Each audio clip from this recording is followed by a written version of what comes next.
A man living on the streets sat on the pavement, gently picking at his guitar. Moments later, a well-known music producer found himself freezing mid-step. What followed was something no one could have predicted.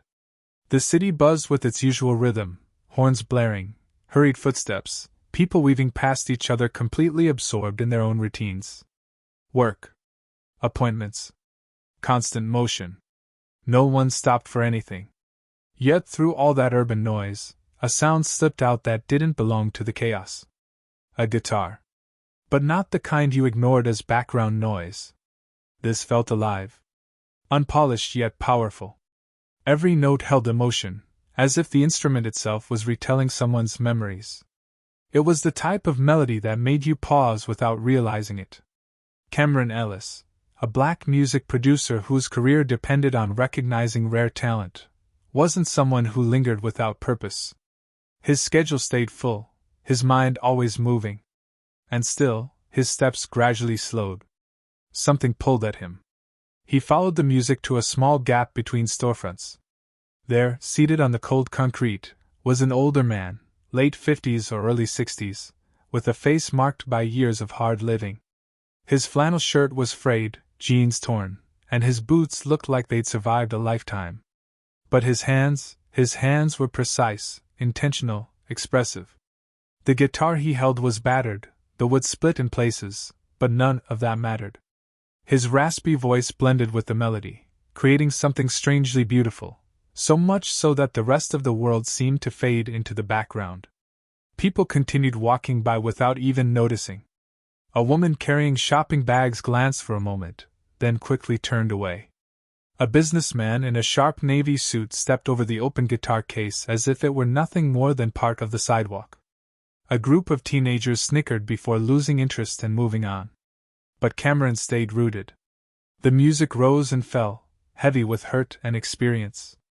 This wasn't just a street performance. It was a man pouring out pieces of his life through strings and chords. And while the crowd dismissed him, Cameron couldn't. He didn't fully understand it yet, but he could feel something significant unfolding. Something he wasn't meant to walk past. And so, he took a step forward. Cameron didn't really understand why he'd stopped. Paying attention to a street performer wasn't something he made a habit of. He'd met countless musicians over the years, some hungry for a chance, others still chasing dreams that had faded long ago. But there was something about this man, his tone, his aura, that made walking away feel wrong. He stepped closer, watching the musician's fingers glide effortlessly over the strings. The man's voice, rough, textured, moved through the melody like it had lived inside it for years. When the song came to an end, nothing happened. No clapping. No acknowledgement. The world just kept rushing around them. Cameron crouched down. That was something else, man. The guitarist looked up, blinking against the sunlight. His eyes were worn, tired, carrying more weight than age alone could explain. Yeah, he rasped, his voice sounding like it had been shaped by long nights and too many mistakes. Cameron nodded. Yeah. Where'd you learn to play like that? The man let out a small laugh, shaking his head. A long time ago. Feels like another lifetime now. Silence settled, but it wasn't uncomfortable, just heavy, like too many memories were pressing down between them. Cameron glanced at the guitar again. You got a name? The man exhaled slowly, like saying it out loud meant reopening old wounds. Jack. Jack what? Just Jack. Cameron accepted that with a slow nod. All right then. Just Jack. You ever record anything? Jack's fingers twitched over the strings. His jaw tightened, then he released a quiet, humorless laugh. Once upon a time. Cameron waited. He could tell there was more under the surface. Jack stared at the pavement as if something from his past was buried there. I used to be a session guitarist. Played on tracks for some big people, big names. If you were into rock or blues back in the 90s, you've probably heard me. You just didn't know it. He paused, his voice dropping to almost a whisper. But the industry forgets its ghosts. Cameron knew that all too well. In that world, it only took one mistake, or one unlucky break, and you vanished. What happened? He asked. Jack hesitated. Life. Bad contracts. Bad habits. And trusting the wrong people.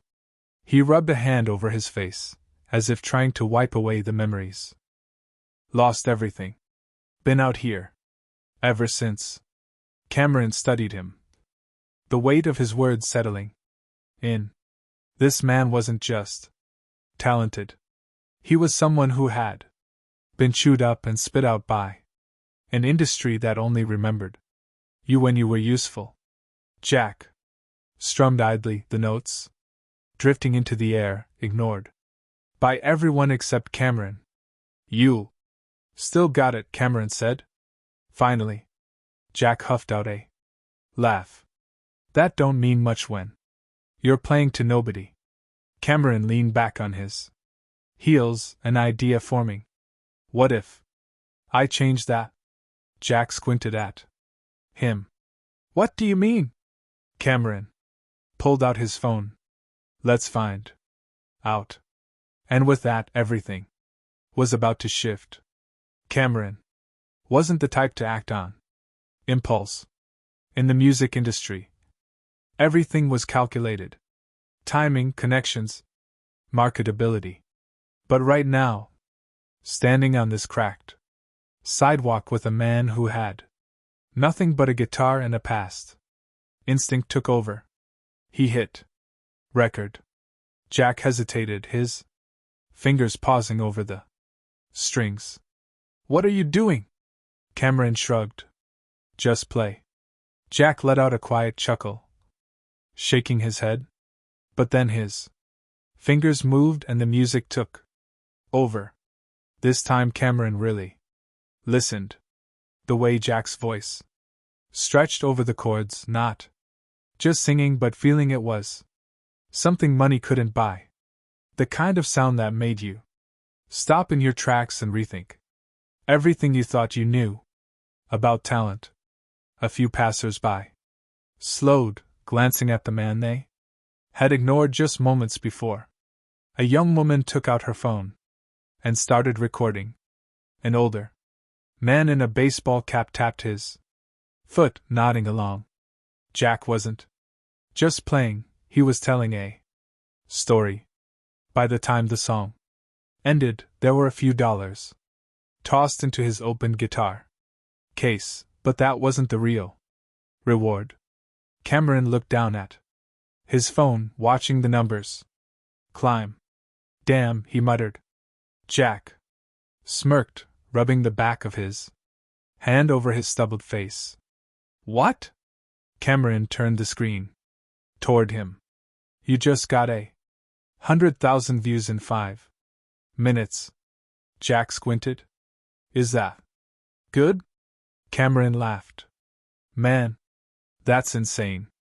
But it didn't stop. By the time they made it to a coffee shop down the block, the video had hit 1 million views. Then 2, then 5. Comments started pouring in fast. People wanted answers, who Jack really was, where they could hear his old tracks, and why someone with talent like his had never made it big. Then a message popped up that made Cameron's stomach tighten. He read the name on the screen and felt his jaw clench. You ever heard of Vince Holloway? Jack flinched, the reaction so small most people would have missed it. For Cameron, it said everything. Yeah, Jack muttered. I know Vince. Cameron studied him. He just reached out. Says he wants to talk to you. Jack let out a sharp breath, his eyes darting toward the exit as if part of him wanted to bolt. Who is he to you? Cameron asked. Jack's hands tightened around his coffee cup. Someone who took everything I had. The air shifted. This wasn't just a story anymore, this was someone's old wound reopening. Jack stared at the phone screen, his grip tightening until his knuckles went pale. The name Vince Holloway wasn't just a person to him, it was a scar. Cameron recognized that look. He'd been around long enough to know when a musician was holding back a truth they didn't want to revisit. Talk to me, Cameron said quietly. What's Vince to you? Jack exhaled and rubbed his temple like the memories were physically heavy. He used to be my best friend. His voice was soft, but the bitterness underneath was unmistakable. We started out together, Jack continued. Same bars, same tiny stages, writing songs in basements that smelled like mildew. Then the record deals started showing up. He knew how to play the game. I only cared about the music. Cameron nodded. He'd seen that pattern too many times. One guy chases the spotlight, the other gets pushed into the shadows. Jack's jaw tightened. I wrote half the songs on his first album. Pretty much everything. We agreed to split it all. He let out a cold, humorless laugh. Then one day my lawyer calls. Turns out I signed my rights away without even realizing it. My name? Gone. My credits? Gone. My cut? Gone. Cameron leaned back slowly. Damn. Jack dragged a hand down his face. And when I tried to fight back? They shut every door on me. Labels, promoters, studios, nobody would touch me. Overnight, I went from session guitarist to nobody. His voice dropped to almost a whisper. That's when the drinking started. Silence filled the space between them, heavy, thick with everything Jack had lost. Then Cameron's phone buzzed again. More alerts. More viewers. More eyes. He turned the screen toward Jack. Man, whether you want it or not, you're in the spotlight again. Jack slowly shook his head. Nah. I'm not back. I'm just some nobody with a guitar and a video that got lucky online. Cameron leaned forward. Not for long. Jack scoffed, but behind the sarcasm was something else, fear. A fear he didn't want to admit. Cameron didn't argue. He simply made the call. The studio wasn't impressive or high-end. It wasn't a big label facility. Just a small independent place Cameron used when he wanted honesty in the music. No tricks, no executives breathing down their necks. Just a room, a microphone, and walls built to hold sound. When Jack stepped inside, he froze. The scent of old timber and warm vinyl wrapped around him. Guitars lined the walls, polished under the low lights. A microphone stood in the center of the room like it had been waiting just for him. Jack swallowed hard. I don't know about this. Why not? Cameron asked, arms folded. Jack sighed. Because if I'm terrible, then what? Out on the street, I've at least got an excuse. Fair, Cameron said. But what if you're not terrible? Jack let out a shaky laugh. Man, I haven't stepped into a place like this in years. Cameron motioned toward the chair. Then sit. Pick up that guitar. Remind yourself who you really are. Jack hesitated. Then he lowered himself into the chair. The first few notes were rough. His fingers slipped. His voice wavered. But then something shifted. When he shut his eyes and stopped overthinking, the sound that came out wasn't just decent, it was unmistakable. Authentic. Powerful. And Cameron knew instantly that people were going to feel it. The room went quiet, the kind of silence that hangs in the air right before something big happens. Jack inhaled deeply, gripping the guitar. His fingers traced the familiar dents in the worn wood. His hands weren't as steady as they used to be. His voice wasn't flawless. But none of that mattered when he played. The first note floated out, soft, warm, and straight to the heart. Cameron watched from behind the glass, arms folded, barely remembering to breathe. Then Jack started to sing. It wasn't polished. It wasn't perfect. It was better. His voice cracked, but the cracks made it human. The lyrics, unfiltered and painfully honest, told a story about love, betrayal, friendships that fell apart, and dreams that broke before he could catch them. Each word carried the weight of a man who lived through too much, lost too much, yet somehow still had fire left in him. Cameron felt it. And he wasn't the only one. The sound engineer, someone who'd been in the industry long enough to be numb to almost everything, just sat frozen, staring at the mixing board with his eyes wide. When Jack strummed the final chord, the room fell into complete stillness. Cameron pressed the talkback button. Jack! Jack let out a tight breath. Yeah? Look up! Jack glanced toward the control booth, and his entire body locked up. Standing behind Cameron was Vince Holloway. Jack's fingers slipped from the guitar strings. What is he doing here? Cameron didn't flinch. He called me. Said he wanted to watch you play. Jack let out a harsh, humorless laugh. Yeah, I'm sure he did. Probably hoping to take something else from me. But Vince didn't speak. He didn't move. He just stared at Jack like he was looking at a memory he thought he'd lost forever. Then he nodded. Jack scoffed. That's it. A nod? Cameron leaned toward the mic again. Jack, he's crying. Jack blinked and looked again. For the first time in decades, he saw something he never thought he'd see on Vince Holloway's face. Regret. Real, heavy, undeniable regret. Cameron pressed the button once more. He wants to talk. Jack swallowed hard. His whole body was tight with emotion. But he set the guitar aside and headed for the control room anyway. Because some ghosts don't disappear, you confront them or they follow you forever. Jack walked inside, each step echoing on the wooden floor. Vince stood waiting, silent. The man looked older than Jack remembered, tired, worn down, like the years had punished him too. They faced each other. And for a long moment neither of them said a word. Too many years. Too much damage. Too much left unsaid. Vince finally let out a slow breath. You sound exactly the same. His voice was rough, lower than before, maybe even stronger. Jack folded his arms. Didn't realize you cared. Vince gave a short, humorless laugh. I should have. He hesitated, the words catching in his throat. Jack, He stopped, as if saying it out loud was too heavy to carry. Then he tried again. I did you wrong. I know that. Jack's jaw tightened. Yeah. You did. I was thinking only about myself. Vince continued quietly. About success, about being noticed. I convinced myself that if I didn't take credit, someone else would. And I told myself you'd be okay, that you'd recover. He swallowed. But I was wrong. Jack let out a bitter breath. You think one apology fixes any of that? No, Vince said immediately. I don't. He forced himself to meet Jack's eyes. I've spent 10 years trying to undo what I did. And when I saw that video, I realized this might be my only chance. Jack watched him in silence.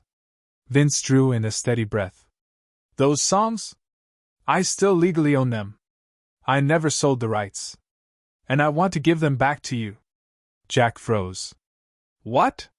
Vince reached into his bag and pulled out a folder, his hands trembling. Your name. Your work. Everything that should have been yours. I want you to have it now. Jack didn't take it. He just stared, his past sitting right in front of him, waiting. Cameron stood off to the side, arms folded, staying silent. He knew this moment wasn't his. Jack's fists curled at his sides. He could curse Vince out. He could shove the papers back in his hands. But another question rose in his mind. Did he want to stay angry forever? To hold on to a grudge so tightly it suffocated him? Or did he want to finally breathe again? Jack reached out and took the folder. Not for Vince. For himself. A heavy quiet settled between them. Then Jack did something neither expected.